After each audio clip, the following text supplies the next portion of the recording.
ጤና ይስጥልን ክቡራትና ክቡራን ተመልካቾቻችን እንደምን ውላችኋል። 7 ሰዓት ሆኖ ዜና ኢትዮጵያ በምዕራፍ 2 ተነስቷል።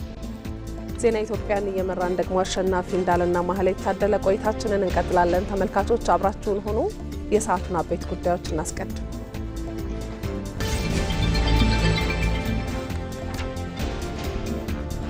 ኢትዮጵያም በ2023 በአፍሪካ የብልጽግና ተምሳሌት እንደምትሆን ጠቅላይ ሚኒስትር አብይ አህመድ ተናገሩ።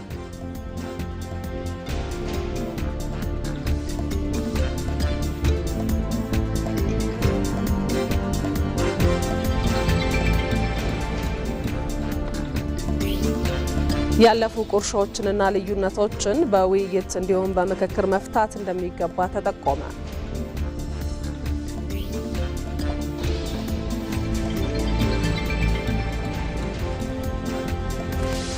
የአዲስ አበባ ከተማ ከንቲባ አዳነች አቤቤ ማዕድ ማጋራት ከውጭ እርዳታ ሳንጠብቅ እርስ በርስ በመደጋገፍ ጊዜያዊ ችግሮችን የምናልፍበት ነው ሲሉ ተናገሩ።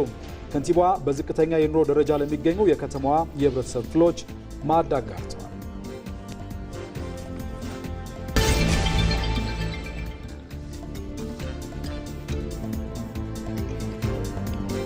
የኢትዮጵያ የባህር በር ጥያቄ ምላሽ እንዲያገኝ ሁሉም ዜጋ በትብብርና በብሔራዊ ስሜት እንዲሰራ የቀድሞ የኢትዮጵያ ጦር ኃይሎችና ፖሊስ ሰራዊት ማህበራት ህብረት ጥሪ ያቀረበ።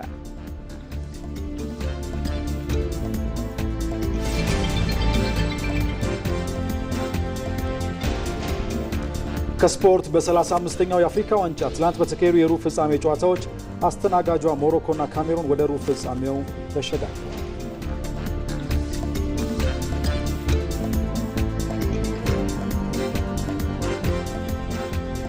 ተመልካቾቻችን ከአስተዋወቅናችሁ ጉዳዮች ባሻገር በቀጥታ መስመር ላይ እንግዳ ጋብዘን ተጨማሪ ማብራሪያ እንጠይቃለን። ሪፖርተሮችም ተጨማሪ መረጃ እየሰጡን ከኛ ጋር ቆይታ ያደርጋሉ።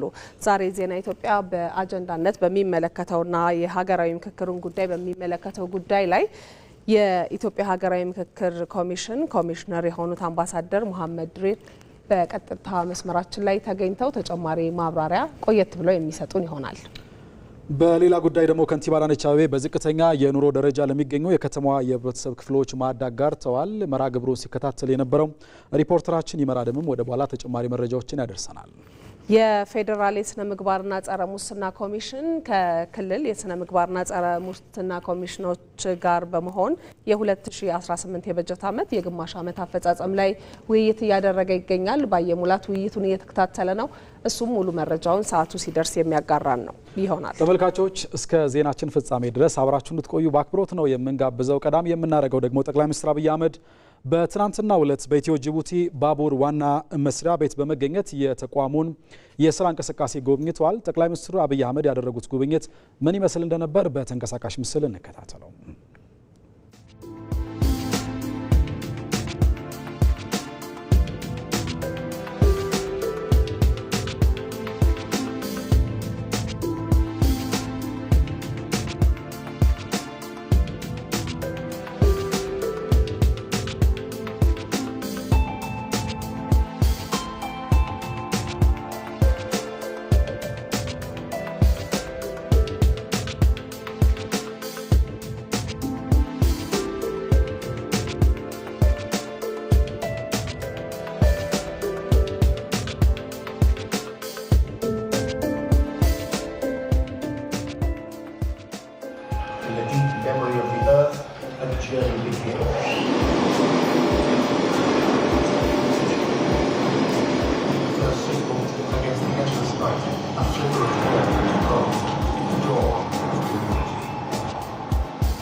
በግድብ በቤት በመንገድ በሃይዌይ በሬልዌይ ሎጂስቲክስ ትልቁ ጋፓችን ስለሆነ እነሱን መልስ የሚል ሀሳብ ነው ያለው። አሁን የሬልዌይ ግንባታ ፍላጎት አለ። ከአዲሱ ኤርፖርት ወደዚህ መነሻ የሚሆን አቅም እኛ ጋር ካለ መነሻ የሚሆን ዲዛይን አቅም ካለ እንደዚህ ቀደሙ ነገሩን ከምንዘረግፍ ሙቭ እናደርጋለን። መንገድም ምናምን እንደዛ ማለት ነው። ቴሌኮም እየወጣ ነው። አየር መንገድ የተወሰነ ወጥቷል። ኤአይ ለመውጣት እየሞከረ ነው። እነዚህን ቶሎ አጠናክረን ከኛ አልፎ ወጣ ብሎ ማርኬት እንዲያመጡ ለማድረግ ነው ፍላጎቱና ለዚያ እርሾ እንዲሆን ነው ጥቅል ፍላጎቱ። በሎጂስቲክስ ሴክተር ያለውን ጋፕ ለመመለስ ነው። የኢትዮ ጅቡቲ አክሲዮን ማህበር 75-25 የተከፈለ ነው። የኢትዮጵያ 75%፣ የጅቡቲ 25%። አሁን 8ኛ ዓመታችን ኦፕሬሽን ከጀመርን for the last 6 years and plus more or less ስንጭን የነበረው ፈርቲላይዘር እና ኮንቴነር ነው ማለት ነው። አሁን ግን ካርጎቹን አብስተን ማሽነሪዎችን፣ ባሶችን፣ ትራኮችን በሆል እንጭናለን። ላይቭ ስቶክ፣ ቬጂቴብል መጫን ጀምረናል። ሞር ቢዝነሶቻችን ሞር ዳይቨርስ እያደረግን ነው ማለት ነው። ቪዥናችን ኢትዮጵያን ኮኔክትድ የሆነች ኔሽን ዌስት አፍሪካ ውስጥና ኢኮኖሚክ ግሮዝ እና ሪጂናል ኢንቴግሬሽንን ወርልድ ክላስ ሬልዌይን በመጠቀም ያንን ለማሳካት ነው። ከ2015 ጀምሮ ቢልድ ኤንድ ኦፕሬት አድርገናል። የተለያዩ ሬልዌይ ኢንፍራስትራክቸሮችን ማለት ነው። ስታርቲንግ ፍሮም 2023 ሪፎርሞችን ጀምረናል። ወደ አዳዲስ ኒው ቢዝነስ ቬንቸርስ ገብተናል። ሬልዌይ ኢንስቲትዩት ትሬኒንግ ሴንተር ከፍተናል። ላይሰንስ እና አፕሩቫል ኦፍ ኮሜንስመንት ኦፍ ዲፍረንት ኦፕሬሽንስ ኢንክሉዲንግ ግሬድ 1 ኮንስትራክሽን ላይሰንስ አውጥተናል። ኮንሰልቲንግም ኮንስትራክሽን በዛ እየሰራንበት እንገኛለን ማለት ነው።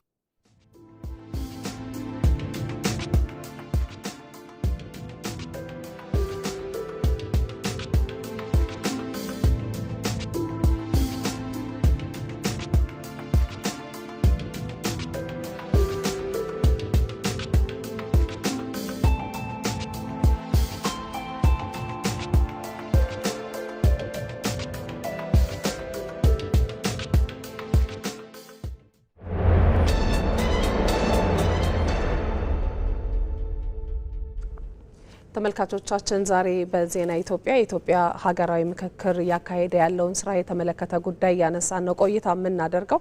ወደ አዘጋጀነው ዘገባ እናልፋለን። ያለፉ ቁርሾችንና ልዩነቶችን በውይይት እንዲሁም በምክክር መፍታት እንደሚገባ ተጠቆመ። ደቡብ አፍሪካን ከመከፋፈል ወደ ዴሞክራሲና የሰላም መንገድ የመራትም እውነትን የማፈላለግና የእርቅ መንገድ በዚህ ረገድ በምሳሌነት የሚጠቀስ ነው። ወንደሰን አፈወርቅ በዚህ ጉዳይ ላይ ያሰናዳውን እንከታተል።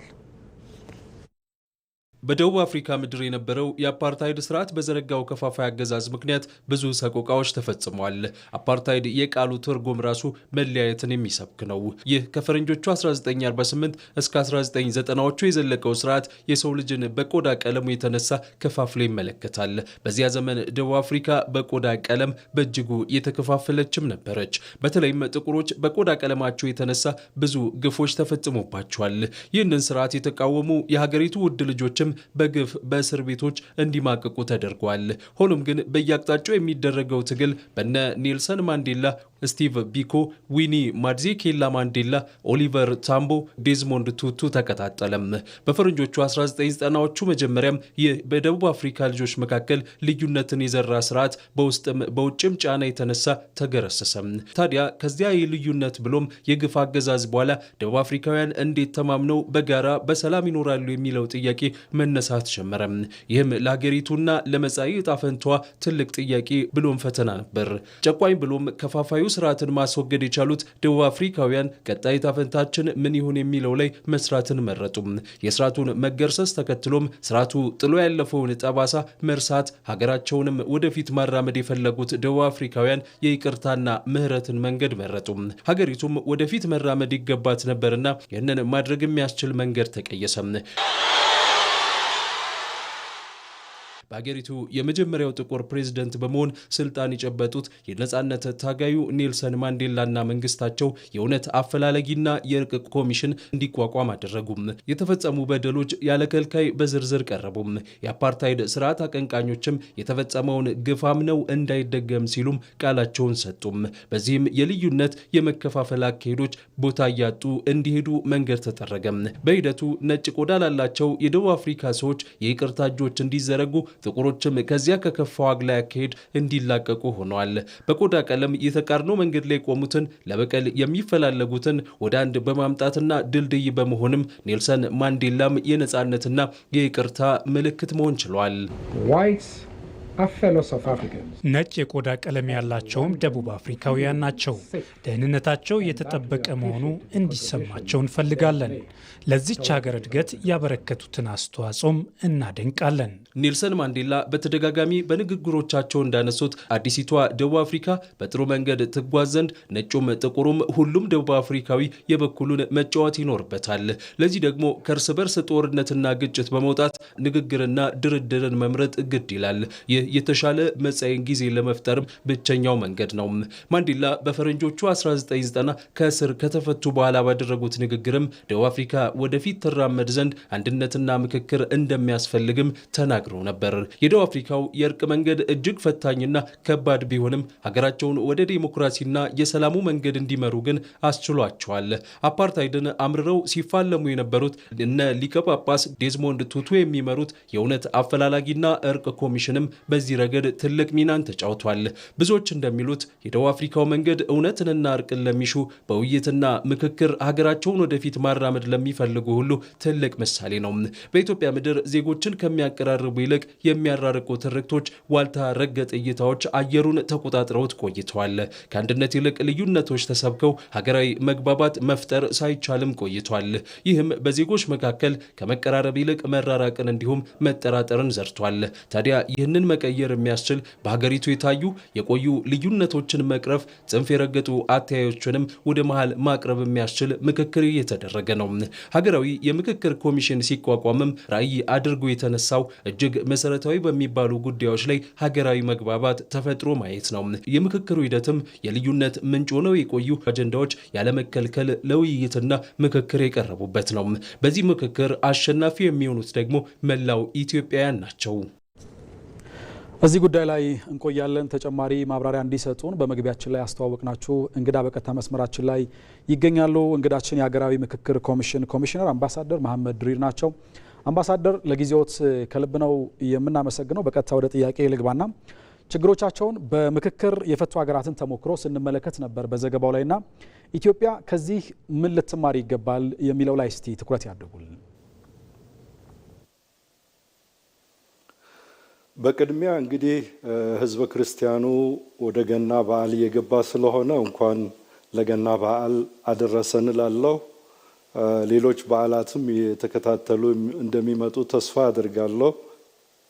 ሌላው አሁን የተነሳውን ጉዳይ በተመለከተ ሀገራት የራሳቸውን ችግሮች፣ የራሳቸውን አውድ ጥልቀትና ስፋት በሚመጥን ልክ ሀገራዊ ምክክር አካሂደው ወደ ዲሞክራሲያዊ ስርዓት የማጽናት ሀገረ መንግስትን የማጽናት የገቡበት ሁኔታዎች በተለያዩ አገሮች ታይተዋል። ቅድም እናንተ የጠቀሳችሁት የደቡብ አፍሪካን የዘረኝነት የከፋፋይ ስርዓት ያንን በይቅርታ እንደዚሁም በምክክር የማለፍ የተቻለውን ተሞክሮ አንጸባርቃችኋል።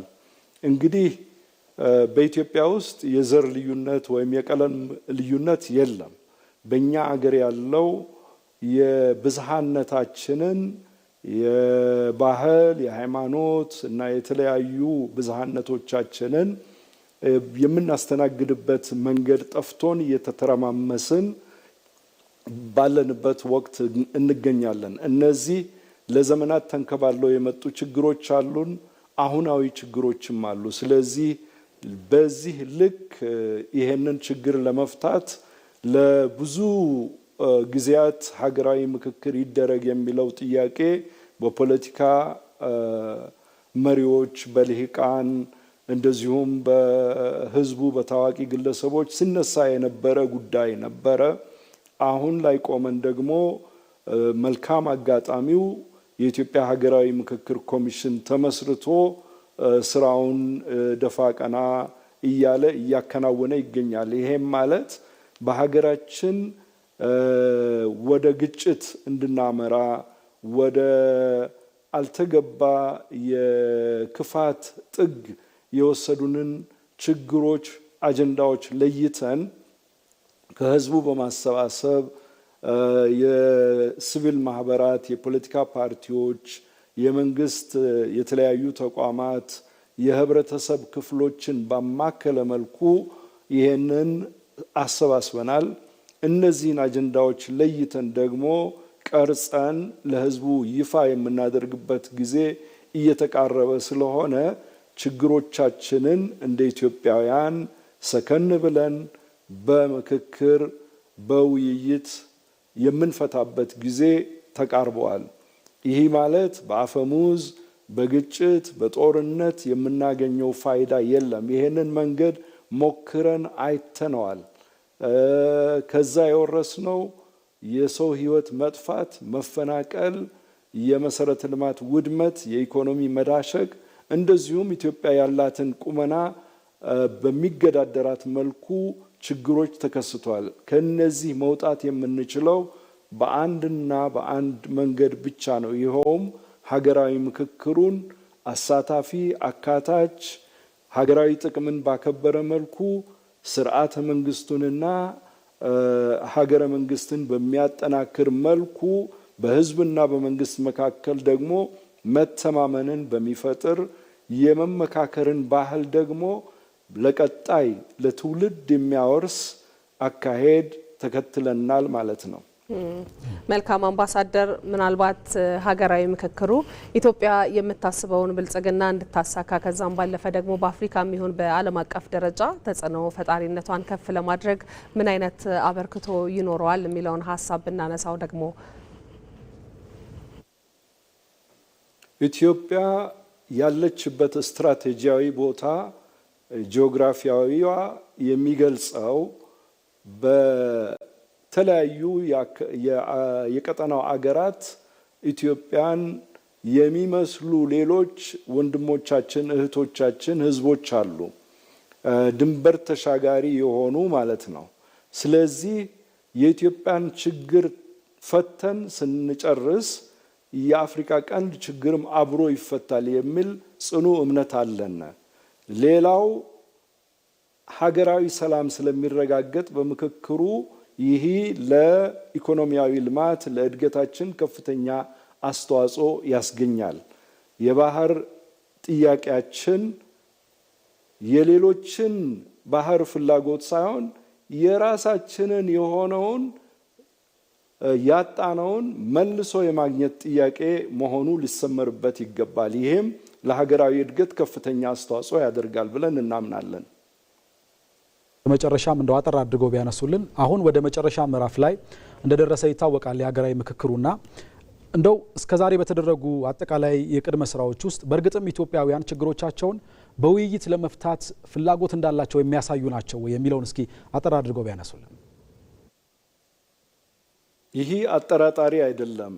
ይችላሉ ወይ ሳይሆን ወደዛ እየተጓዝን እየተመምን ስለሆነ ዋናው በሀገራችን ውስጥ ተንከባሎ የመጡ ችግሮችን አሁናዊ የሆኑ የሚገዳደሩንን ፈተናዎችን የምናልፍበት ምዕራፍ ላይ ደርሰናል።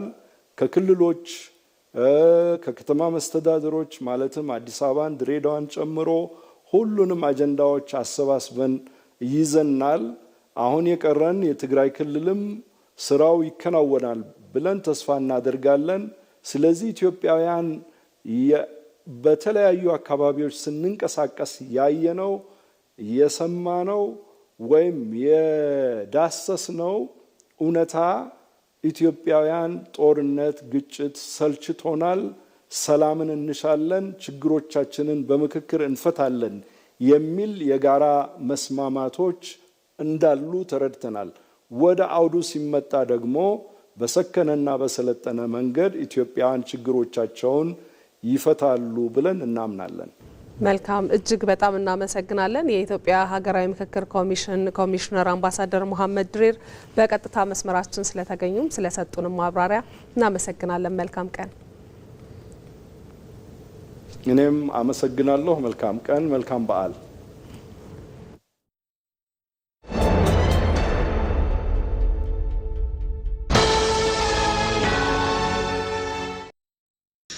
እንዴት ነው አብቃቅቼ ለትዬ ብር የምሰጣቸው?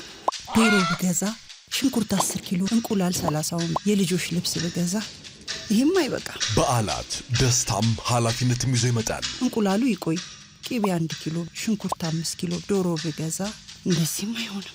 የልጆቼ ልብስ ቢቀርስ ለትዬስ ለገና በዓል ከውጭ ሀገራት በኢትዮ ዳይሬክትና በካሽጎ እንዲሁም በዓለም አቀፍ የገንዘብ አስተላላፊ ድርጅቶች በኩል ገንዘብ ሲላክሉ ለስጦታው እኛም ተጨማሪ ስጦታ አለን።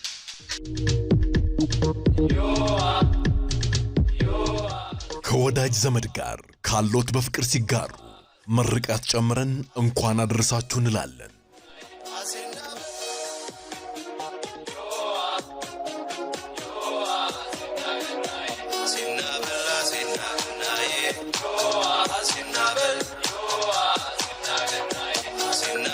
መልካም የገና በዓል። የኢትዮጵያ ንግድ ባንክ ሁሌም የሚተማመኑበት ባንክ።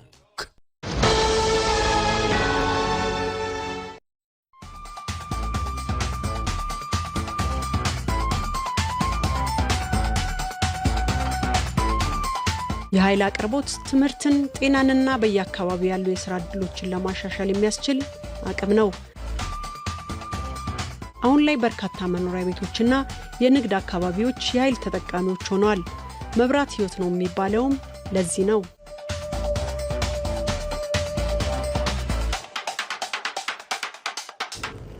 ዜና ኢትዮጵያን እየተከታተላችሁ ትገኛላችሁ። ተመልካቾቻችን ከኛ ጋር ስለሆናችሁ እናመሰግናለን። ዘገባዎቻችን ይቀጥላሉ። ኢትዮጵያ በ2023 በአፍሪካ የብልጽግና ተምሳሌት እንደምትሆን ጠቅላይ ሚኒስትር አብይ አህመድ ገለጹ። ለዚህም የአርቲፊሻል ኢንተለጀንስ ዩኒቨርሲቲ በኢትዮጵያ እንደሚገነባ ተናግረዋል። ሞላ አለማየሁ ዝርዝር አለው። 75ኛ ዓመት የአልማዝ ኢዮቤልዩ በዓሉን እያከበረ የሚገኘው አዲስ አበባ ዩኒቨርሲቲ የቀድሞ ተማሪ የሆኑት ጠቅላይ ሚኒስትር ዶክተር አብይ አህመድ የሴሚናር ማጠቃለያ ላይ ተገኝተው ጥናታዊ ጽሑፍ አቅርበዋል። የምሁራን ሚና ለሀገር ብልጽግና በሚል ርዕስ ሰፋ ያለ ዳሰሳን የያዙ ሀሳቦችን ያቀረቡት ጠቅላይ ሚኒስትር አብይ ምሁራን ያነበቡትና ያጠኑትን ወደ ሀገረኛ አውድ በመመለስ ማህበረሰባዊ አበርክቶ ይኖራቸዋል። ያነባሉ፣ ይማራሉ፣ በራሳቸው አውድ ውስጥ ያ ነገር እንዲመጣ ያደርጋሉ። ወደኛ ካራክተሪስቲክስ መቀየር የሚያስፈልገው ዓለም ላይ ቨርቹዋሊ በርቀት የምናዳምጠው ነገር ስንገባበት በሙሉ እንደዛ ላይሆን ስለሚችል፣ ሁለተኛው ትውልድን ኢንፍሉዌንስ ማድረግ ነው። ጠያቂ፣ አሰላሳይ፣ ስራ ወዳድ፣ ሀገር ወዳድ ትውልድ መፍጠር። በረባ ባረባው የሚሸሽ በረባ ባረባው ልውጣ የሚል ሳይሆን በፈተና ውስጥ አልፎ ሀገር የሚሰራ ትውልድ መስራት ነው። ሶስተኛው ማህበረሰብን የሞራል ኮምፓስ እንዳይስት ኤቲካል ጋይድ ሆነው በተለይም ኮምፕሌክስ ቫልዩስን ግራፕል እንዲያደርግ ማህበረሰብን ማንቃት ማስተማር ሌላው ስራቸውን አስኳሎ የሚያገለግሉበት ስራቸው ነው። ኢንዱስትሪ ላይ በሚመለከት ሼልፍ ላይ ያሉ ንድፎች ወደ ተግባር እንዲቀየሩ ሐሳቦች አሉ፣ ጽሁፎች አሉ። ያ ግን ወርዶ ወደ ተግባር እንዲቀየር የማድረግ ስራ ነው። በግሎባል ትሬንድ ደግሞ ቀደም እንዳልኩት ኢመርጂንግ ትሬንድስ በማየት በማንበብ በማወቅ ወደኛ ወደ ሀገርኛ ቋንቋ ወደ ሀገርኛ አሰራር በመመለስ የግሎባል ትሬንድን የሚከተሉ መሆን አለባቸው። ለዚህ ሁሉ ውስጥ ዘርፈ ብዙ ሚና ያላቸው ማለት ነው። ምሁራን በሀገር ሁለንተናዊ ብልጽግና ያላቸውን ተግባራዊ ሚና የእውቀት ዘር በመዝራት የለውጥ አቅጣጫ በመቀየስና የወል እሴትን መበየን አለባቸው። ይህ እንዲሆን የለውጥ አቅጣጫን የምንቀይስ ዘር የምንዘራ ሰዎች የፈጠራ ባህል፣ የስራ ባህል፣ የዲሞክራሲ ባህል፣ የሲቪክ ባህል፣ የጽዱ ከተማ ባህል እኛ ስላሰብን እና ስላወራን ኦቨርናይት የሚሆን ከመሰለን አይሳካም። ለምሳሌ እዚህ ሀገር የጀመርነው የኮሪደር ዴቨሎፕመንትን ብንወስድ ገና ነው። ዘ100 ሞንኪ አልደረሰም፣ ገና ነው። ሲደርስ ግን እንዴት ብሎ ሌሎች አፍሪካ ሀገሮችን ኢንፍሉዌንስ እንደሚያደርግ ከኛ ቁጥጥርና ልፋት ውጭ ሊሆን ይችላል። በማናቀው መንገድ ያ እሳቤ፣ ያ አሰራር፣ ያ ፍልስፍና ቦታ ይዞ ጥቅም ላይ ሊውል ይችላል። ያ እስኪመጣ ግን በትጋት ሳናቋርጥ ኮንሲስተንትሊ በመትጋት ማረጋገጥ ይኖርብናል። የጋራ የሚሰራ ራዕይና ዘመን ተሻጋሪ የሆኑ ተቋማት መፍጠር ያለመቻል በኢትዮጵያ የለውጥ ተግዳሮቶች ናቸው ያሉት ጠቅላይ ሚኒስትር አብይ ለለውጥ ዝግ የሆነ የባህል ስብራት በኢትዮጵያ አንኳር የለውጥ ተግዳሮት መሆኑን ተናግረዋል። እኛ አቃቂር በማውጣት የምንፈጥራቸውን የቋንቋ አይነቶች በመማር ብንፈጥራቸው ኖሮ የሚተካከልም ባልነበረ ነው። የመጣውን ሁሉ ላለመቀበል የማንፈጥረው ጉዳይ የለም። ከጊዜ በኋላም ዛሬም ተቸክለን እዛው እንገኛለን። መቸከላችን ለውጥ ኤምብሬስ የማናደርግ ለመማር የማንተጋ መሆናችን ካለፈ በኋላ ደግሞ በጣም በከፍተኛ ሪግሬት የምንጎዳ መሆናችን አሁን ባለንበት ዘመን እድል አለ፣ አጣብቅኝ ፈተና አለ። እድል አለ፣ አጣብቅኝ ተግዳሮት አለ። እኛ እንደ ሀገር የጋራ እውነት የሚያግባባ እውነት ሳንፈጥር ዓለም ወደ ፖስት ትሩዝ ሄደ። ፌክ ኒውስም በወጉ ሳንረዳ ዲፕ ፌክ ተፈጠረ። ዲፕ ፌክ ማለት ፌክ መሆኑን ለመገንዘብ ራሱ የሚያስቸግር ማለት ነው። ዓለም የጋራ እውነት ባልፈጠሩ ሀገራት እየሄደ ያለበት ርቀት በጣም አሳሳቢ ነው። የመደመር መንግስት ገቢር ነበብ የለውጥ ሂደትን በመተግበር በኢትዮጵያ ተጨባጭ ለውጦች እያስመዘገበ መሆኑን ያስረዱት ጠቅላይ ሚኒስትር አብይ ኢትዮጵያ በ2023 በአፍሪካ የብልጽግና ተምሳሌት ትሆናለች፣ ለዚህም ምሁራን የድርሻቸውን ሊወጡ ይገባል። በ2023 ምንም ጥርጥር የለውም ኢትዮጵያ አፍሪካ የብልጽግና ተምሳሌት XYZ ኢትዮጵያ XYZ ኢትዮጵያ ይባላል ማለት ነው። አንደኛ አንሆንም። ስለ ግሪን ሌጋሲማ ኢትዮጵያ፣ ስለ ሪቨርሳይድማ ኢትዮጵያ፣ ኮሪደርማ ኢትዮጵያ፣ በስንዴ ራስ መቻልማ ኢትዮጵያ፣ ሲስተም ኦቶሜት አድርጎ ሰርቪስ ቨርቹዋል መስጠትማ ኢትዮጵያ እየተባለ የሚጠቀስበት ጊዜ ይመጣል። ያ እንዲመጣ የእናንተ ዳታ ጀነሬሽን በጣም ወሳኝ ነው። የተሰሩ ስራዎች ብዙ አርቲክል ማንጽፍ ካልሆነ ሲስተም አያዩም። ለዛ የእናንተ ሚና ይኖራል። ሁለተኛው ገቢር ነበብ የለውጥ ሂደት ነው። ባለፉት 7 ዓመታት እስከ 40 ሺህ የሚደርሱ መዋለ ህፃናት የመደመር መንግስት ገንብቷል ያሉት ጠቅላይ ሚኒስትር አብይ ዩኒቨርሲቲዎች ያሉባቸውን ችግሮች እንዲፈቱና ተቋማዊ ተልዕኳቸውን በአግባቡ እንዲወጡ ሲሰራ መቆየቱን ገልጸዋል። ትውልድ ላይ ለመስራት የቴክኖሎጂ ሽቅድምድም ያስፈልጋል ያሉት ጠቅላይ ሚኒስትር አብይ ለዚህም በአፍሪካ የመጀመሪያው አርቲፊሻል ኢንተለጀንስ ዩኒቨርሲቲ እንደሚገነባ ተናግረዋል። አሁን ለመጀመሪያ ጊዜ ኤአይ ዩኒቨርሲቲ ልንገነባ ነው። ምናልባት በሚቀጥሉት 6 ወራት ስራዎቻችን እንጨርሳለን። የኤአይ ዩኒቨርሲቲ ስንፈጥር ማክሲመም 1000 ግራጁዌትስ ካለን ይበቃናል። ቢያንስ 100 ግን ስኮላርሺፕ ነው። ለእያንዳንዱ አፍሪካ ሀገር 2 ስኮላርሺፕ እንሰጣለን። ኢትዮጵያ ውስጥ ባለው ተማሪ ማክሲመም 2% ነው ኮምፒት ካደረገው የምንቀበለው ማክሲመም። በጣም ትንሽ ግን ፕራክቲካል የሆነ ሰው እንፈጥራለን። ለዚህ ከናንተም ከዲያስፖራውም የምናሳትፋቸው ሰዎች ይኖሩ ይሆናሉ። የመደመር መንግስት ስልታዊ መንገዶች፣ ስርዓታዊ ለውጦችና ብዝሃ ዘርፍ አሰራርን የተከተሉ ገቢር ነበብ የለውጥ ሂደት እየተገበረ ይገኛል። አንፈራ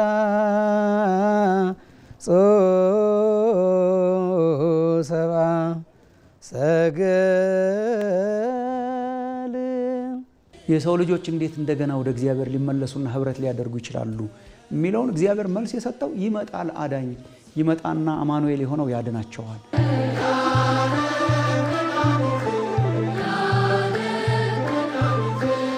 ያላየሁት እግዚአብሔር እንዴት እወደዋለሁ? አጠገቤ ያለችው እህቴ ካልወደድኳት፣ አጠገቤ ያለው ወንድሜን ካልወደድኩት ሰማይ ያለው እግዚአብሔር ምወደው ከሆነ ውሸታም ናችሁ ይለናል።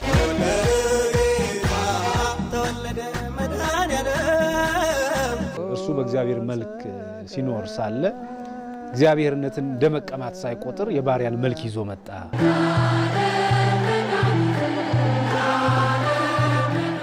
በመተው ማሸነፍን፣ በዝቅታ ያለን ከፍታ፣ በመዋረድ ያለን ኃይል የሚያሳይ በጣም ትልቅ መልእክት ያለው ነው የጌታችን ዝቅታ። ቤዛ ኩሉ ዓለም ዮም ተወልደ አማሆሙ አምጹ መድምመ ግሩም የሆነ እጅ መንሻቸውን ይዘው መጡ። ረኪቦሙ ሕፃነ ዘተወልደለነ ለኛ የተወለደውን ሕፃኑን አግኝተው የት ላይ በቤተልሔም ተወልዶ አግኝተው። ዶሮ ሊሆን ይችላል፣ ምሳ ሊሆን ይችላል፣ ቡና ዳቦ ሊሆን ይችላል። ያ ነገር በፍቅር በመተሳሰብ በአንድነት ይህንን ገና ልናከብረው ይገባል።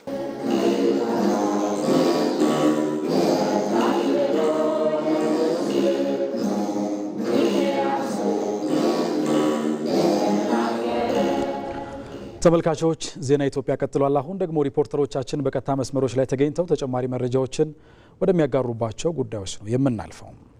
ማዕድ ማጋራት ከውጭ እርዳታ ሳንጠብቅ እርስ በርስ በመደጋገፍ ጊዜያዊ ችግሮችን የምናልፍበት ነው ሲሉ የአዲስ አበባ ከተማ ከንቲባ አዳነች አቤቤ ተናገሩ። ከንቲባ አዳነች አቤቤ በዝቅተኛ የኑሮ ደረጃ ለሚገኙ የከተማዋ የህብረተሰብ ክፍሎች ማዕድ አጋርተዋል። በዚህ ጉዳይ ላይ ተጨማሪ መረጃ ሊያደርሰን ሪፖርተራችን ይመር አደም በቀጥታ መስመራችን ላይ ይገኛል። ይመር እንደምን ውለሃል? በማዕድ ማጋራቱ ምን ያህል የህብረተሰብ ክፍሎች ተጠቃሚ መሆን ቻሉ የሚለውን መረጃ አካተህ ያሉን አንተ ጋር ያሉ ተጨማሪ መረጃዎችን ልታደርሰን ትችላለህ? በከተማ አስተዳደሩ የከንቲባ ጽሕፈት ቤት የተገኙትን ጨምሮ በመላው የከተማዋ ክፍለ ከተሞች እስከ ወረዳ ድረስ የሚገኙ የህብረተሰብ ክፍሎች ናቸው ተጠቃሚ የሆኑት። ያም ማለት በዝቅተኛ የኑሮ ደረጃ የሚገኙ ማለት ነው። እንግዲህ በቁጥር ከ300 ሺህ በላይ ዝቅተኛ የኑሮ ደረጃ የሚገኙ የተለያዩ የህብረተሰብ ክፍሎች ናቸው ተጠቃሚ የሆኑት። ይህም ደግሞ በአጠቃላይ በገንዘብ ሲሆን ወደ 1.3 ቢሊዮን ብር በማስተባበር ይህንን ሰብስቦ ወደ ማስተባበሩ ከሱ በተገኘ ገቢ ነው ይህንን ለተለያዩ ሰብ ክፍሎች ማድረስ የተቻለው ማለት ነው። እንግዲህ የመጪውን የገና በዓል ምክንያት በማድረግ ነው የማዕድ ማጋራቱን ከንቲባ አዳነች አቤቤ ለተለያዩ የአቅመ ደካማ ወይም ደግሞ ለተለያዩ አካል ጉዳት የተዳረጉ ዝቅተኛ የኑሮ ደረጃ ላይ የሚገኙ የህብረተሰብ ክፍሎች ይህንን ማዕድ ያጋሩት። በአጠቃላይ እንግዲህ እንዲህ አይነት ማዕድ ማጋራት ደግሞ መጪው የገና በዓልም የፈጣሪ ፍቅር፣ አብሮነት የሚገለጽበት ስለሆነ እኛም በተለያዩ ጊዜ ለሀገር ባለውለታ የሆኑ አሁን ደግሞ ግን አቅማቸው ደግሞ ለአቅመ ደካማነት ለአካል ጉዳትና እንዲሁም ደግሞ እጅ አጠር ለሆኑ የተለያዩ የከተማ የህብረተሰብ ክፍሎች የደረስንበት ነው። ይህ ደግሞ ዘላቂ የሆኑ የተለያዩ ልማቶችን በምንሰራበት ሂደት ውስጥ ነገር ግን ደግሞ ጊዜያዊ ችግሮችን የምናልፍበትንም የዝቅተኛ የኑሮ ደረጃ ላይ የሚገኙ የህብረተሰብ ክፍሎችንም ያረሳንበት ነው ብለዋል። እዚህ ላይ እስኪ ከንቲባው ያስተላለፉትን መልእክት ተከታትለን እንመለስ። ዝቅተኛ ገቢ ያላቸው፣ ምንም ገቢ የሌላቸው፣ ለተለያየ ማህበራዊ ችግር የተጋለጡ ነዋሪዎቻችንን በማዕድ ማጋራት እንኳን አደረሳችሁ የምንልበት እለት ነው። ይሄ ፕሮግራም እዚህ ብቻ ሳይሆን በሁሉም ክፍለ ከተማዎች እየተካሄደ ያለ ፕሮግራም ነው። እንግዲህ የጌታ ኢየሱስ ክርስቶስ የልደት በዓል የሚያመላክተው ፍቅርን ነው። እኛም እናንተን እንኳን አደረሳችሁ እያልን ማዕድ ስናጋራ ፍቅራችንን እየገለጽንላቸው ነው። እንግዲህ በዚህ በማዕድ ማጋራቱ በአጠቃላይ ከንቲባ ጽሕፈት ቤት የተገኙትን ወደ 5000 የሚሆን ጨምሮ በሁሉም የክፍለ ከተሞች የሚከናወን ነው። ይህ ደግሞ ከከተማዋ የተለያዩ ባለ ሀብቶች የተውጣጣና በበጎ ፈቃደኝነትም የተከናወነ ነው። እንዲህ አይነት ድጋፎች ደግሞ ጊዜያዊ ችግር በገጠማቸው የከተማዋ ነዋሪዎች የበዓሉን እንደ ማንኛውም ገቢ እንዳለው የከተማዋ ነዋሪዎች የሚያሳልፉበት ነው ብለዋል። እንግዲህ እነዚህንም ተጠቃሚዎችን ለማነጋገር ሞክረን ነበረ። የገና በዓልን መጪውን በዓል ለማሳለፍ ምንም ያሰብንበት ነገር አልነበረም። ነገር ግን በዚህ ደረጃ መንግስት ወይ ደግሞ የከተማ አስተዳደሩ አስታውሶ ለእኛ ድጋፍ ማድረጉ የሚያስፈልጉን ነገሮች አግኝተናል፣ በዓሉን ተደስተን የምናሳልፍበት ይሆናል ብለዋል። እንግዲህ ለዚህም የተደረገላቸው ድጋፍ ደግሞ የዶሮ እንቁላል፣ ዘይትና ዱቄትን የመሳሰለ በአይነት የሰጠ ድጋፍ ነው። በአጠቃላይ ይህ እንዲሆንና እነዚህ በዝቅተኛ የኑሮ ደረጃ ላይ የሚገኙ የህብረተሰብ ክፍሎች እንደ ማንኛውም የከተማዋ ነዋሪ በዓሉን እንዲያሳልፉ ላደረጉ ለተባበሩ ሁሉ ከንቲባዋም ምስጋና አቅርበዋል። እዚህ ጋር እስኪ ያስተላልፉትን እንዲሁ ተከታትለን እንመለስ። ጊዜያዊ ችግርን እየተረዳዳን ከውጭ እርዳታ ሳንጠብቅ እርስ በርሳችን ያለንን አቅምና እሴቶቻችንን በሚያጎለብት መንገድ አስተባብረን ማዕድ እያጋራን ፍቅራችንን ብቻ ሳይሆን ጊዜያዊ ችግርን በማለፍ ለዘላቂ ልማት በጋራ የምንተጋበት ወቅት ነውና በድጋሚ እንኳን አደረሳችሁ እያልኩ ይህንን ፕሮግራም እውን እንድናደርግ ከ300 ሺህ በላይ የሆኑ የከተማችን ዝቅተኛ ገቢ ያላቸውና ምንም ገቢ የሌላቸው ነዋሪዎች እንደ ማንኛውም ገቢ እንዳለው የከተማችን ነዋሪ ሳይጎልባቸው ደስ ብሏቸው ዶሮም፣ እንቁላሉም፣ ዘይትም ሌሎችም በፕሮግራም ውስጥ ያካተትናቸው የፍቅር ስጦታችን እንዲደርሳችሁ በማድረግ በኩል የተባበሩ በርካታ የከተማችን ባለሀብቶች፣ ማህበረሰቦች እዚህ ጋር ኩምታል እያገላበጡ እየተሸከሙ ፍቅር የሚገልጹላችሁ በጎ ፍቃድ አገልግሎት ሰጪ ወጣቶች አሉና በእናንተ ስም በከተማ አስተዳደሩም ስም በራሴም ስም ከልቤ ላመሰግናችሁ እወዳለሁ። የከተማ አስተዳደሩ ከለውጡ ማግስት ጀምሮ የተለያዩ የከተማዋን ነዋሪዎች ተጠቃሚ የሚያደርጉ ሰው ተኮር የሆኑ ልማቶችን በመስራትም በርካታ ውጤቶች ማስመዝገብ የተቻለበት ነው። በተለይ ደግሞ የነዋሪዎቹን ተጠቃሚነት የሚያረጋግጥ የከተማዋን ገጽታም ሊቀይር የሚችል ዘላቂ የሆነ ልማት ከመስራት ጎን ለጎንም እንዲህ አይነት ደግሞ መደገፍ ያለባቸው እጅ ያጠራቸው የተለያዩ የከተማ ነዋሪዎችን መደገፍ ስራ ሲያከናውን ቆይቷል። በተለያዩ በዓላትም እንዲሁ ይህንን ተግባር ሲያከናውን የነበረ ነው። ወደፊትም ተጠናክሮ የሚቀጥል ነው ብለው በእኔ በኩል ያለው መረጃ ይህን ይመስላል። ይመር ለመረጃዎቹ እናመሰግናለን። ጥሩ ቀን ይሆናል። እንቀጥላለን። አሁንም ተመልካቾች ባለፉት 6 ወራት 637 የሙስና ጥቆማዎች ለምርመራ ወደ ፖሊስ መላካቸውን የፌዴራል የስነ ምግባርና ጸረ ሙስና ኮሚሽን አስታወቀ። ኮሚሽኑ ከክልል የስነ ምግባርና የጸረ ሙስና ኮሚሽኖች ጋር የ2018 የበጀት ዓመት የግማሽ ዓመት አፈጻጸም ላይ ውይይት እያደረገ ይገኛል። የህዝብና የመንግስት ሀብትን ከሙስና ምዝበራ ለማዳን በቅንጅት እየተሰራ ስለመሆኑም በመድረኩ ላይ ተገልጿል። ይህንኑ ውይይት እየተከታተለ የሚገኘው ሪፖርተራችን ባየ ሙላት ለተጨማሪ መረጃ በቀጥታ መስመራችን ላይ ይገኛል። ባየ እንዴት ቆይተሃል? በድጋሚ የተገናኘ ነው። ሙስናን ለመከላከል እየተሰሩ ያሉ ስራዎች እና ያመጧቸው ውጤቶች እንዴት ይገለጻሉ? በመድረኩ ላይ የተነሳውን ሀሳብ አጋራል። አመሰግናለሁ ማለትና አሸናፊ። የመንግስትና የህዝብ ሀብት ያልተገባ ጥቅም በሚፈልጉ ሙሰኞች እጅ እንዳይገባ ክትትልና የተለያዩ ስራዎችን እየሰራ መሆኑን የፌዴራል የስነ ምግባርና ጸረ ሙስና ኮሚሽን ገልጿል።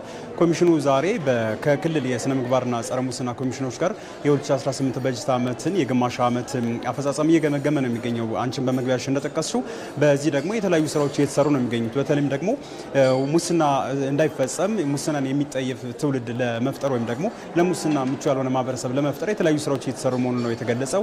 ግንዛቤ መፍጠር አንደኛው ነው። በተለያዩ መንገዶች ግንዛቤ የተፈጠረ መሆኑ ነው የተነገረው። በህዝባዊ ውይይቶች፣ በመገናኛ ብዙሃን እንዲሁም ደግሞ በማህበራዊ ሚዲያ አማራጮች ሁሉ የሙስናን አስከፊነትና ሙስናን የሀገር ምን ያክል እንደሚጎዳ እንደሚያጎሳቁል መልእክቶች እየተላለፉ ማህበረሰቡም እንደዚሁ ሙስናን እንዲከላከል እየተሰራ መሆኑ ነው የተነገረው። ከዛ ባለፈ ደግሞ ሙስና ሊፈጸም ሲል በተለያዩ መልኮች ዜጎች ጥቆማ ማድረግ እንዳለባቸው ነው የተገለጸው። በተለይም ደግሞ ዜጎች የመንግስት ሀብት የራሳቸው ሀብት እንደመሆኑ መጠን የራሳቸው ግልጋሎት ላይ ጥቅም ላይ ሊውል እንደሚችል መጠን በአልተገባ መልኩ ለግለሰቦች እጅ እንዳይገባ ጥቆማ መስጠት አለባቸው ነው የተባለው። በተለያዩ አማራጮች ጥቆማ መስጠት ይችላሉ። በስልክ ቁጥሮች በአካል በመገኘት እንዲሁም ደግሞ የቴክኖሎጂን በመጠቀም NCRS የተባለ ኮሚሽኑ ያበለጸገው ድረገጽ ወይም ደግሞ ወደ ስራ ያስገባው መተግበሪያ አለና በዛ መልኩ ጥቆማ መስጠት ይቻላል። ከዚህ ውስጥ በ6 ወር ውስጥ 1800 በላይ ያክል ጥቆማዎች እንደደረሱ ነው የተነገረው። ከነዚህ ውስጥ ደግሞ 637 የሚሆኑት ለተጨማሪ ምርመራ ወደ ፖሊስ መመራታቸውም በዛሬው ውይይት ላይ ሰምተናል ማለት ነው። ሙስናን ለመከላከል በተለያየ መልኩ ስራዎች ይሰራሉ። ከዚህ ውስጥ አንደኛው ኮሚሽኑ የሚከተለው አሰራር የመንግስትና የመንግስት የልማት ድርጅቶች ከፍተኛ የስራ ኃላፊዎች እንዲሁም ሰራተኞች ሀብታቸውን በማስመዝገብ ክትትል ማድረግ አንደኛው ነው። በዚህ 6 ወራት ውስጥ ወደ 7200 ያክል አመራሮችና ሰራተኞችን ምዝገባ ለማድረግ እቅድ ተይዞ ወደ ከ90 በላይ አፈጻጸም እንዳለውም ነው የተገለጸው።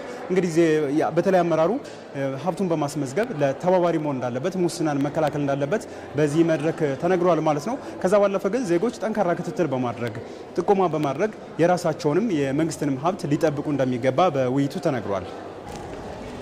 መልካም ባየ፣ ለመረጃው እናመሰግናለን። ጥሩ ቀን ይሆንልህ።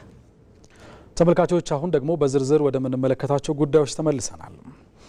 ለዘመናት በኋላ ቀርነት ሲነሳ የቆየው የኢትዮጵያ የእድገት ጉዞ አሁን ላይ መንገዱን ቀይሮ አይቻሉም የተባሉ ስራዎችን ጭምር በስኬት በመወጣት የመቻል አቅም ማሳያ ሆኗል።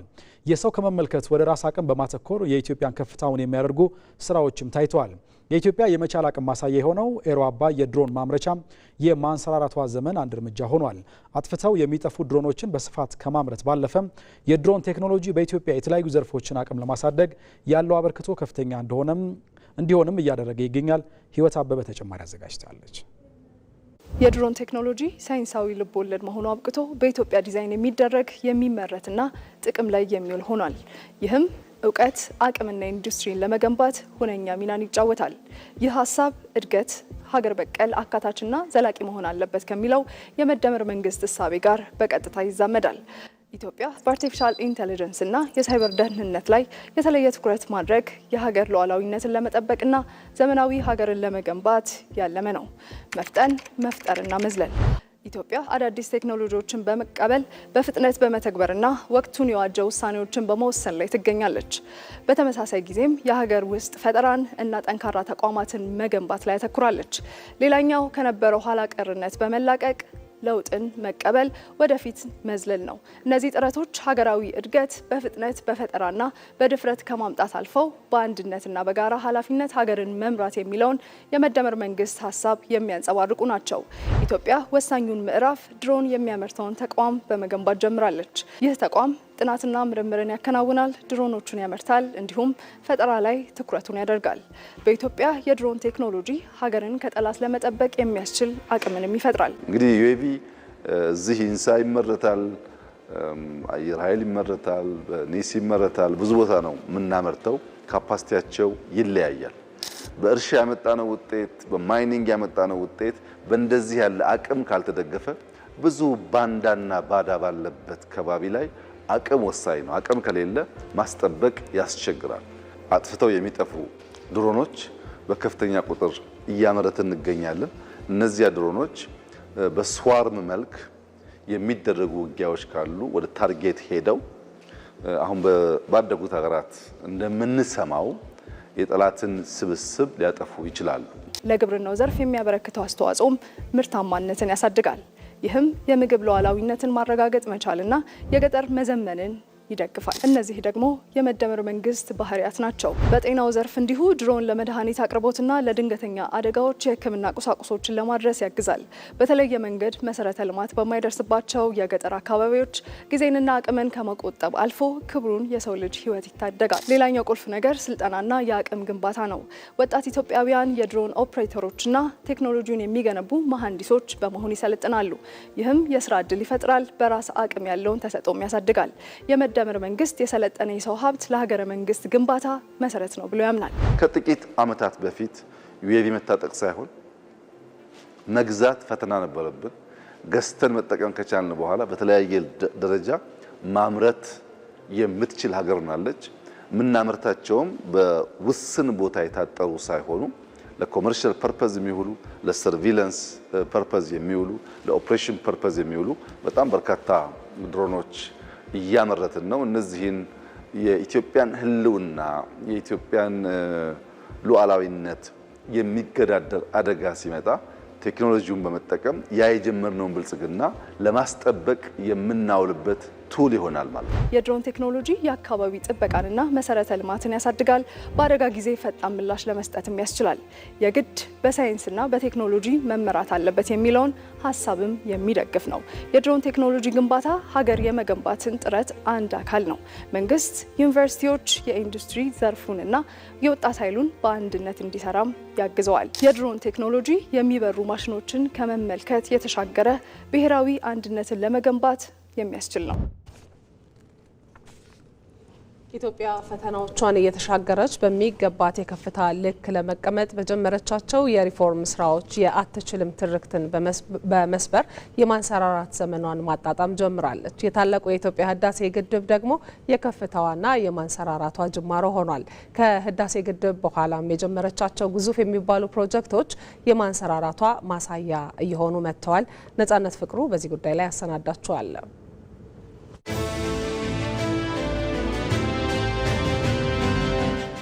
በጊዜ ምህዋር ውስጥ ሲያጋጥሟት የነበሩ ፈተናዎችን እየተሻገረች በሚመጥናት የከፍታ ልክ ለመቀመጥ ጉዞዋን የጀመረችው ኢትዮጵያ የአይችሉም ትርክትን ሰባብራ ጥላ የማንሰራራት ዘመኗን ማጣጣም ጀምራለች።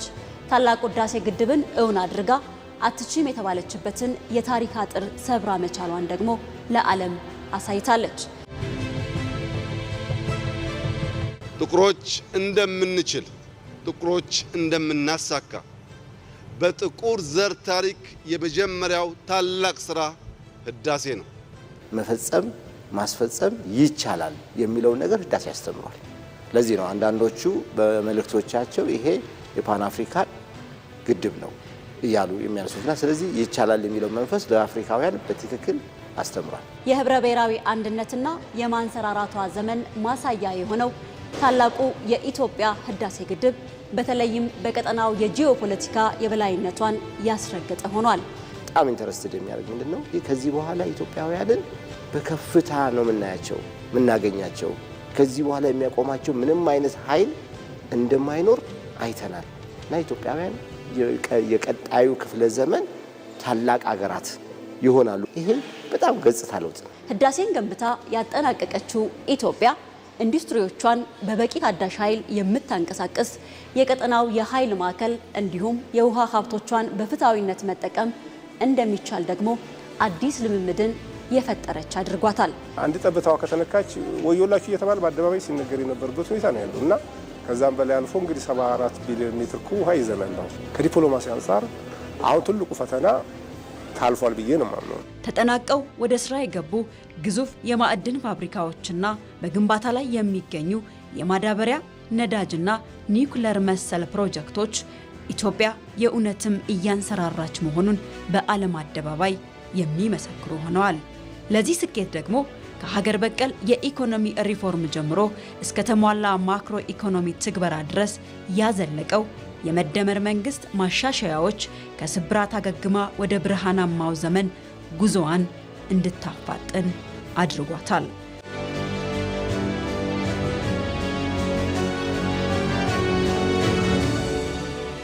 የቱሪዝም ኢንዱስትሪዋ በእጅጉ ተለውጧል።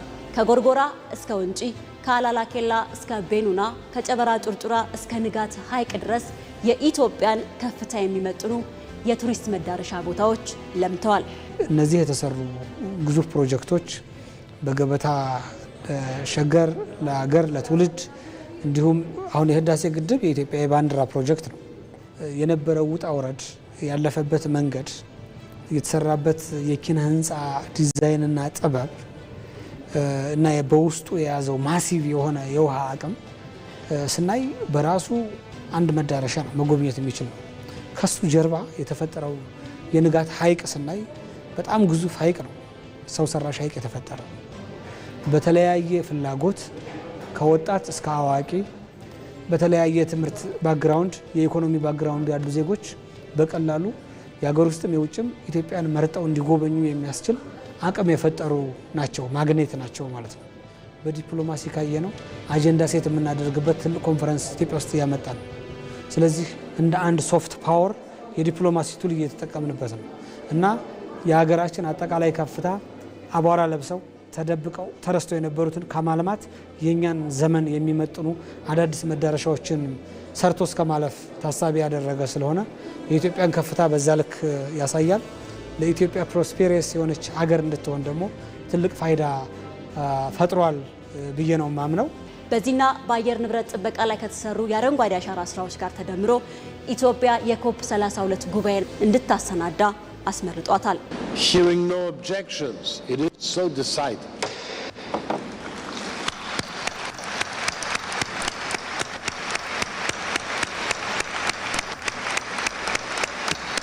የኢትዮጵያ ግብርና ለዘመናት ከነበረበት ከእጅ ወደ አፍ ወጥቶ ወደ ገበያ ተኮርና ትርፍ ምርት እየተሸጋገረ ነው። ከዝናብ ጥገኝነት በመላቀቅም ዓመቱን ሙሉ ወደ ማምረት ተገብቷል። ይህም ኢትዮጵያ የምግብ ሉዓላዊነትን በማረጋገጥ ሂደት ውስጥ የከፍታዋን የማንሰራራቷን ዘመን እንድታጣጥምና እንድትጀምር አስችሏታል። የኢትዮጵያ የባህር በር ጥያቄ ምላሽ እንዲያገኝ ሁሉም ዜጋ በትብብርና በብሔራዊ ስሜት እንዲሰራ የቀድሞው የኢትዮጵያ ጦር ኃይሎችና ፖሊስ ሰራዊት ማህበራት ህብረት ጥሪ አቀረበ። ህብረቱ የባህር በራችን ለኢትዮጵያችን በሚል መሪ ሀሳብ የፓናል ውይይት አካሂዷል። ሰይፉ ገብረ ጻዲቅ ተከታትሎታል። ገናና ታሪክ ያላት ኢትዮጵያ የነበራትን የባህር በር በውስጥና በውጭ ኃይሎች ሴራ ተነጥቃለች። ይህን የባህር በር ጥያቄ የማጣት ጉዳይ ለምን ብሎ ማንሳትም እንደ ወንጀለኛና ጸረ ሰላም የሚያስቆጥርበት ጊዜም ነበር። አሁን ግን ጉዳዩ ሀገራዊ አጀንዳ ሆኗል። የቀድሞ የኢትዮጵያ ጦር ኃይሎችና የፖሊስ ሰራዊት ማህበራት ህብረት አባላትም የባህር በራችን ለኢትዮጵያ በሚል መሪ ቃል የፓናል ውይይት አካሂደዋል። የውይይቱ ተሳታፊዎች ኢትዮጵያ በሴራ ያጣችው የባህር በር በእጅጉ እንደጎዳት ነው የገለጹት። ወጪና ገቢ ንግዷን በአስተማማኝ ሁኔታ ትፈጽም የነበረ ጠንካራ የባህር ኃይል የነበራት ነች። ይህንን በማጣቷ ምክንያት ያጣችው ጉዳት ዛሬ በወደብ እጦት ምክንያት ለወደብ ኪራይ የምንከፍላቸው ክፍያዎች እነሱ ምስክሮች ናቸው። ይሄ በአንድ ዓመት ውስጥ የባህር በርን ለማግኘት የወደብ ኪራይ የምናወጣው ወጪ በኢኮኖሚያችን ላይ ያለው ተጽዕኖ ምን ያህል እንደሆነ ማንም ኢኮኖሚስት ሊያውቀው የሚገባ ጉዳይ። ባህራችን ከጥንት ጀምሮ የራሳችን ቀጠና ነው። የራሳችን የታሪክ አካላችን ነው። ከፍተኛ የኢኮኖሚ ጥቅም ነበረው። በዛ አካባቢ የምናገኘው ጥቅም እንዲህ ነው ብለን ልጠቅሰውም የሚገባ አይደለም። አንድ ወታደራዊ ሴኩሪቲው ይጠበቃል። ኢኮኖሚካችን በዚህ በወደብ ጉዳይ ላይ ከፍተኛ ድርሻ ይወጣል። የዲፕሎማሲ አቅማችን ከፍ ይላል። የተለያዩ ነገሮች የሚገቡት ከውጪ በባህር በር በኩል ነው። ያናጣን ማለት የኢትዮጵያ ሕዝብ በረሃብ እንዲቃጠል ተፈረደበት ማለት ነው። አንገቱን ታነቀ ማለት ነው። አንገቱን ታነቀ ማለት ነው። ዛሬ የሚያቃጥለን የኑሮ ውድነት ለባህር በርና ለባህር ወደብ የምንከፍለው ቀረጥ የምንከፍለው ኪራይ ነው። ያንን ሴቭ ብናደርግ ብዙ ሆስፒታሎች፣ ብዙ ትምህርት ቤቶችን መስራት ይቻላል። ኢትዮጵያውያን ባሉበት ቦታ ሁሉ እየተንሸራሸረ ያለውን ይህን ታላቅ አጀንዳ ተገቢና የህልውና ጉዳይ ብለውታል። ኢትዮጵያ ያነገበችው የባህር በር ጥያቄ ታሪካዊና ህጋዊ መሰረት ያለው ነው ብለዋል የፓናል ውይይቱ ተሳታፊዎች። አሁን በለውጡ መንግስት ነገሮች ተቀልብሰው ዛሬ ደግሞ አሁን ያን ጥያቄ ትውልዱ እንዲያነሳ አጀንዳ ሆኖ ዓለም አቀፍ ተቀባይነት እንዲያገኝ መነጋገሪያ እንዲሆን አድርጓል። መንግስታችን ኢትዮጵያ የተለየ አድቫንቴጅ ፈልጋ አይደለም የምትጠይቀው። በዲፕሎማሲ በታሪካዊ መሰረት አለው የምትጠይቀው። የፍትህ ጥያቄ ያለው የምትጠይቀው የህልውናዋን ጥያቄ የማስከበር ጉዳይ ነው። ይሄ ወጣት ይህን ታሪክ ካወቀ በኋላ ይህን ባህር የማስመለስ ትልቅ ተጋድሎ ማድረግ አለበት። የቀድሞ የጦር ኃይሎችና የፖሊስ ሰራዊት አባላቱ የባህር በር ጥያቄው መልስ እንዲያገኝ ብሔራዊ ግዴታችንን ለመወጣትም ዝግጁ ነን ብለዋል። መንግስታችን ይዞ የተነሳውን አቋም በመደገፍ ይሄ ፓናል ላይ በአቋም መግለጫ ያ የቀድሞ ሰራዊት አስፈላጊውን መስዋዕትነት ለመክፈል ዛሬም ቃል ኪዳኑን አድሶ የተነሳበት ስለሆነ በዚህ ጉዳይ ላይ ሁላችንም በመግባባት አሁንም ውይይቱ እየቀጠለ ያለበት ሁኔታ ይገኛል። የኢትዮጵያ ሕዝብ በአንድነት በፍቅር በሰላም ተሳስረን ተከባብረን ተዋደን ይሄን የቀይ ባህር በራችንን ጥያቄ መልስ የሚያገኝበትና ከመንግስትም ጎን ቆመን ይህንን ጥያቄ ለመመለስ የሚያስችል አቅምም ጉልበትም ኃይልም ለኢትዮጵያኖች ስላለን ይህ ደግሞ እንደተባለው ነው። ከአሁን በፊትም መሪዎቻችን ድንበርህ ህልውና ተደፍራለች፣ ታጠቅ፣ ተነስ፣ ታሸንፋለህ የሚለው መርህ ዛሬም ሊሰራ ይገባል የሚል አስተያየት አለኝ። ኢትዮጵያ የባህር በር የማግኘት ጥያቄም ዓለም አቀፍ ተሰሚነቱ እያደገ መጥቷል። ዜና ኢትዮጵያ ላይ ናችሁ ተመልካቾች። ዘገባዎቻችን ይቀጥላሉ። በኢትዮጵያ የምግብ ሉዓላዊነትን ማረጋገጥ የብሔራዊ ደህንነት ጉዳይ መሆኑን ባለሙያዎች ተናገሩ። በኢትዮጵያ የተጀመረው የምግብ ሉዓላዊነትን የማረጋገጥ ሂደትን ለማሳካት የፖለቲካ ቁርጠኝነት እንደሚያስፈልግም እንዲሁ ጠቁመዋል። ተስፋዬ ጫኔ ዝርዝር አለው። የምግብ ሉዓላዊነት በፈረንጆቹ የዘመን ቀመር 1993 በቤልጅየም የተጀመረ ሲሆን በርካታ ያደጉ ሀገራትም ሀሳቡን ገቢር አድርገው ብዙ አትርፈውበታል። በኢትዮጵያም በተለይ ከቅርብ ጊዜ ወዲህ ጽንሰ ሀሳቡ ሀገራዊ አጀንዳ ሆኖ እየተሰራበት ይገኛል። ኢቲቪ ዳጉ ወቅታዊ ዝግጅትም ጉዳዩን አስመልክቶ ከባለሙያዎች ጋር ቆይታን አድርጓል። በዚህም የምግብ ሉዓላዊነት ጽንሰ ሀሳብ ዜጎች በምግብ ራሳቸው እንዲችሉ ከማድረግ የተሻገረ ሰፊ ትርጉም እንዳለው የዘርፉ ባለሙያዎች ይናገራሉ። የምግብ ሉዓላዊነት ስንል አንደኛ ሁሉም ሰው ምግብ ማግኘቱ ሊሆን ይችላል። የምግብ ሉዓላዊነት ስንል ግን ወይም ፉድ ሶቨርኒቲ ስንል ከዛ ትንሽ ፈቀቅ ያለ ሆኖ አንድ አገር ህዝቦቿን መመገብ መቻል ብቻ ሳይሆን ያላትን የምግብ ስርዓቱን በሙሉ ፉድ ሲስተሙን በሙሉ በራሷ ቁጥጥር እንደምትፈልገው የአገሩ መንግስት እንደሚፈልገው ማድረግ ሲችል ማለት ነው። የምግብ ሉዓላዊነት ብለን በምንናገርበት ጊዜ በአንድ ሀገር ያለ ህዝብ እና መንግስት በራሱ አቅም፣ በራሱ ሀብት፣ በራሱ ቴክኖሎጂ፣ በራሱ ፈጠራ ለህዝቡ የሚበቃውን ያህል ምርት አምርቶ መመገብ የሚለው ነው በቀጥታ ትርጉሙ ሊሆን የሚችለው ወይንም በምግብ ራስ መቻል ከሚለው ጋር በቀጥታ ይገናኛል ማለት ነው። በሌላ በኩል ደግሞ የምግብ ሉዓላዊነትን ማረጋገጥ የብሔራዊ ደህንነትንና የዜጎችን ክብር ለማስከበር ቀዳሚ መሳሪያ ስለመሆኑም ተነስቷል። ያለ ምግብ ሉዓላዊነት የሀገር ሉዓላዊነት ሊመጣ አይችልም። ምክንያቱም በእርዳታ ስም ሊመጣ የሚችል ሌሎች ተጨማሪ መዘዞችም ፖለቲካል አፍሌሽንስ ኢሹስ ሊመጡ ይችላሉና ስለዚህ እነዚህን ለማስቀረት በሀገር ውስጥ ሙሉ በሙሉ የራስን በምግብ የመቻል ጉዳይ ቅድሚያ ተሰጥቶት እየተሰራ ይገኛል። ይሄ መቀጠል ያለበት ጉዳይ ነው ብዬ አስባለሁ። አንድ ምግብ እንዴት ምን አይነት ዘር ተዘራ፣ እንዴት በቀለ፣ ምን አይነት ፈርቲላይዘር ተጠቀመ፣ የምግብ ስርጭቱና ዲስትሪቢዩሽኑ ምን ይመስላል ሚለውን በሙሉ አጠቃላ መቆጣጠር ስትችል ማለት ነው እና ይህንን መቆጣጠር ያልቻለ ሀገር ምንም አይነት የራሱን ደህንነትና የራሱን ሉዓላዊነት አስከበረ ማለት አንችልም። የምግብ ሉዓላዊነትን ማረጋገጥ ባለመቻሉ ምክንያት በኢትዮጵያም በተለያዩ የታሪክ አጋጣሚዎች የተከሰቱ የድርቅና የአየር ንብረት ለውጥ ክስተቶች የሀገርና የዜጎችን ብሔራዊ ክብር ያዋረዱ እንደነበሩም ተነስቷል። ይኸው ክስተት በተለያዩ ሀገራት የቅርብ ጊዜ ታሪክ እንደነበረውም ባለሙያዎቹ አብነቶችን በማንሳት ያስረዳሉ። ሃይቲ ውስጥ በተከሰተው የምግብ እጥረት ምክንያት አሜሪካ ከፍተኛ የሆነ የሩዝ ምርት ለሃይቲ ላከች። በዛ ጊዜ መንግስት ደስተኛ ነበረ፣ ያን ምግብ አከፋፈለ። ነገር ግን የሃይቲ የሩዝ አምራች ገበሬዎች ቀስ እያሉ ከገበያ ወጡ። አለፍ ስንልም በቱኒዚያ በአረብ ስፕሪንግ በግብጽ የተፈጠሩት የመንግስት ለውጦች ሁሉ የተከሰቱት የዋጋ ንረት በመነሳቱ ምክንያት መንግስት ህዝብ የሚያመርተው የለም። ስለዚህ የብሔራዊ ደህንነት ስጋት ሆነ ማለት ነው። በመሆኑም የምግብ ሉዓላዊነትን በራስ አቅም ማረጋገጥ የፖለቲካ ቁርጠኝነትን የሚጠይቅ አንገብጋቢ ጉዳይ ስለመሆኑም ተገልጿል። ይሄ በቀጥታ ሊሆን የሚችለው ምናልባትም ይሄ በፖሊሲ ደረጃ በትልቅ የፖለቲካል ኮሚትመንት እስከሌለ ድረስ በህገ መንግስትም በፖሊሲም ያልተደገፈ ከሆነ ምናልባትም የምግብ ሉዓላዊነትን ማረጋገጥ ከባድ ሊሆን ይችላል። ኢትዮጵያ ካላት ሰፊ የህዝብ ብዛትና ሰፊ የተፈጥሮ ሀብት አንጻር የጀመረችውን የምግብ ሉዓላዊነትን የማረጋገጥ ሂደት አጠናክሮ መቀጠል እንዳለበትም ተጠቁሟል።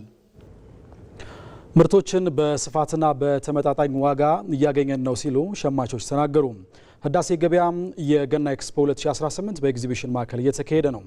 በኤክስፖ ላይ አምራቾችና አገልግሎት ሰጪዎች የተሳተፉ ሲሆን አልባሳት፣ የቤት እቃዎች፣ ጌጣጌጦች፣ የስጦታ እቃዎች፣ ለበዓሉ አስፈላጊ የሚባሉ ግብዓቶችን ጨምሮ በርካታ ምርቶች ቀርበዋል። የባዛሩ ተሳታፊዎች ለህብረተሰቡ በተመጣጣኝ ዋጋ ምርቶችን ማቅረባቸውን ያነሱ ሲሆን የተጋነነውን የዋጋ ንረት ለማስቀረት ሸማቹ ምርቱን ቀጥታ ከአምራችና አስመጪዎች ላይ የሚገበያይበትን ምቹ ሁኔታ እንደተመቻቸ ነው የተናገሩት። ሸማቾች በበኩላቸው አማራጭ ምርቶችን በስፋት የሚያገኙበት ሁኔታ በባዛሩ ላይ እንደተፈጠረላቸው ተናግረዋል። ህዳሴ ገበያ የገና ኤክስፖ 2018 ነገ ታህሳስ 28 በሚኖረው የመዝጊያ ስነ ስርዓት ላይ የመኪና ሽልማት በመስጠት ይጠናቀቃል። የተሻሻሉ የቡና ዝርያዎችን በመጠቀም ምርታማነታቸውን እያሳደጉ መሆኑን በሲዳማ ክልል የሸበዲኖ ወረዳ አርሶ አደሮች ተናገሩ። በክልሉ የሚገኘው የአዋዳ መለስተኛ የግብርና ምርምር ማዕከልም የቡና ምርታማነትን ለማሳደግ በዝርያ ማሻሻልና የማሳ አያያዝ ላይ ከአርሶ አደሩ ጋር እየሰራ መሆኑን አስታውቋል። አስረሳ ወገሼ የሲዳማ ክልል ካለው የእርሻ መሬት 176,000 ሄክታር የሚሆነው በቡና የተሸፈነ ነው። ከዚህ ውስጥ ደግሞ 148,000 ያህሉ ምርት ይሰጣል። በክልሉ የሚገኘው የአዋዳ መለስተኛ ግብርና ምርምር ማዕከልም የተሻሻሉ የቡና ዝርያዎችን በማቅረብና የቡና ፓኬጆችን በመተግበር የአርሶ አደሩን ተጠቃሚነት ለማረጋገጥ እየሰራ ይገኛል። በክልሉ ሸበድን ወረዳ የፉራ ቀበሌ አርሶ አደር የሆኑት ቦዳሳ ቁማና ሙሴ ቦጢሾም በምርምር ማዕከሉ ታግዘው ቡናን በክላስተር አልምተዋል። የድሮ ዝም ብሎ የሚተከል ነው። በጥራት የተለቀመና የተዘጋጀ ስላልሆነ አሁን ያሁኑ እዛ በጥራት ተለቅሞ ተዘርቶ የሚያመጣ ስለሆነ በጣም ውጤታማ ነው። ድሮ የነበረው ቡና ከ3 ዓመት ቆይቶ ነው ምርት የሚያመጣ። አባቶቻን ጊዜ የነበረው ቡና ያው አያያዝ ችግር በመኖሩ ምክንያት አጠቃቀሙ ላይ ችግር ስላለ ያኔ የነበረው ቡናና አሁን የመጣ ቡና ልዩነቱ በጣም ትልቅ ነው።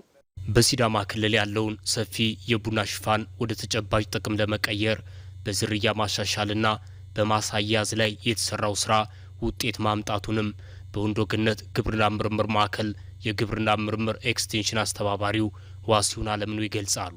የጫት ማሳን በማስወገድ ቡናን የመተካት ስራ፣ የባህር ዛፍ ማሳን በማስወገድ ቡናን የመተካት ስራ እንዲሁም ደግሞ ነባር ቡናዎች ምርት እየሰጡ ስላልሆነ አንዳንዶቹ ደግሞ በበሽታም የተጠቁ እንደመሆናቸው መጠን እነዛን በማስወገድ የተሻሻሉ ዝርያዎችን የቡና አመራረት ፓኬጅንም በዛው እንተገብራለን ማለት ነው። ኢትዮጵያ የቡና መገኛ ሀገር እንደመሆኗ ዛሬም ድረስ ከቡና የሚጠበቀውን ጥቅም አላገኘችም የሚሉት የአዋዳ መለስተኛ ግብርና ምርምር ዳይሬክተሩ ለታጅማ ይህን ችግር ለመቅረፍ የተሻሻሉ ዝርያዎችን እያቀረቡ ስለመሆኑ ተናግረዋል። 6 የቡና ዝርያዎችን 4ቱን በመረጣና እንደዛውም 2ቱን ዝርያዎችን ደግሞ በመዳቀል ዝርያዎች ተለቀዋል።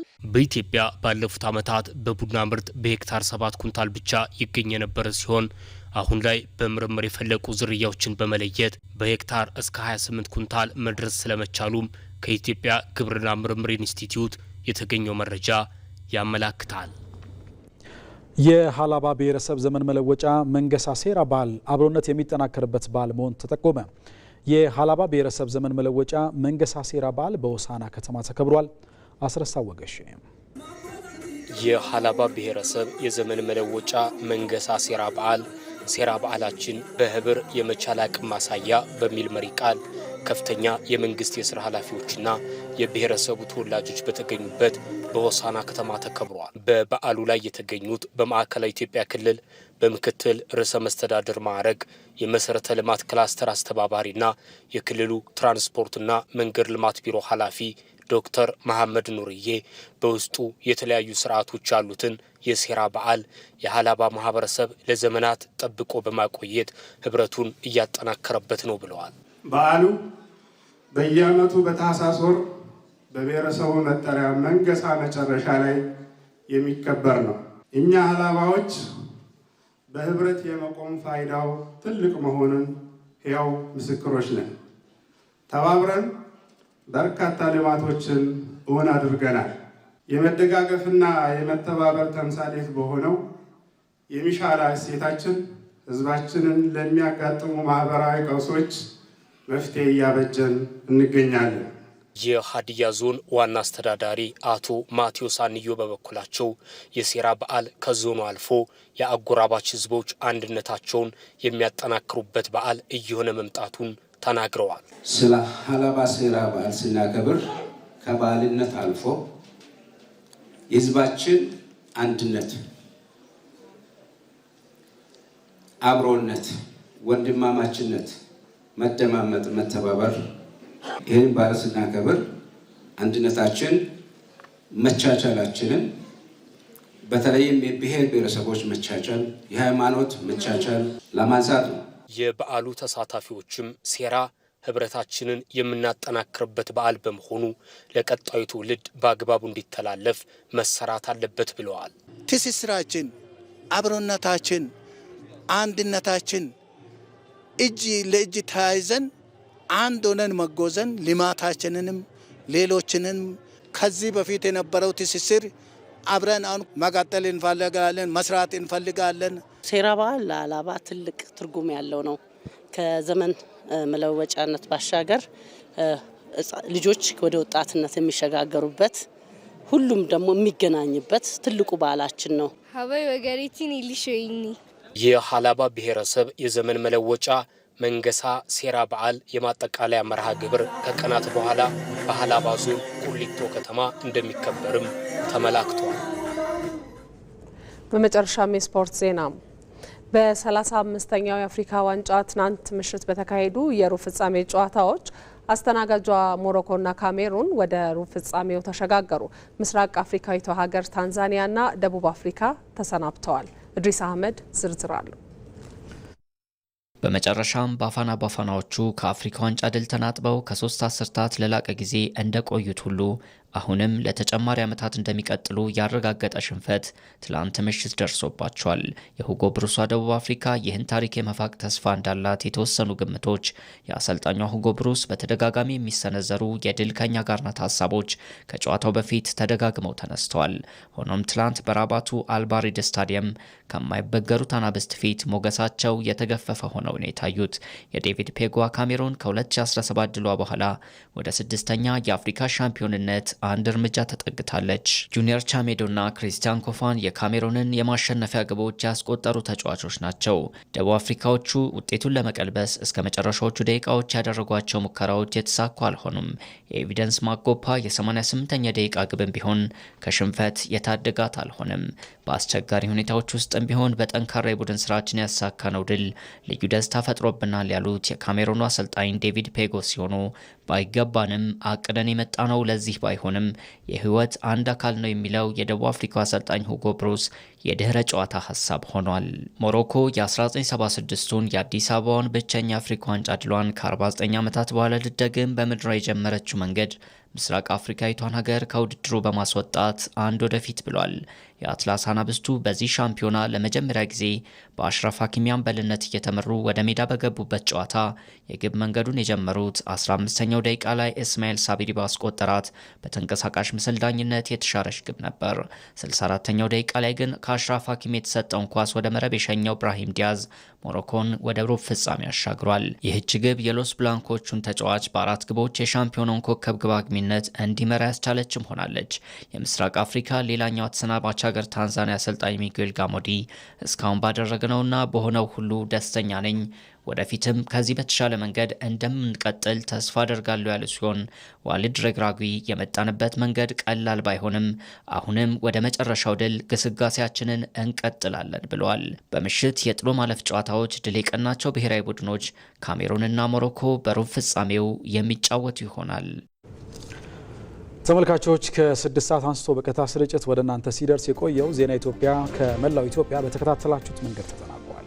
ቆይታችሁን ከኛ ጋር ስላደረጋችሁ እጅግ አድርገን እናመሰግናለን። አሸናፊ እንዳለና ማህሌት ታደለ ከዳይሬክተራችን ገዛሀኝ ዳዲ እንዲሁም ከዜና ኢትዮጵያ አዘጋጅ ብሩክ ተስፋይና ከመላው የስቱዲዮና የስርጭት ባለሙያዎች ጋር በመሆን ቆይታ አደረግን። ሰላም።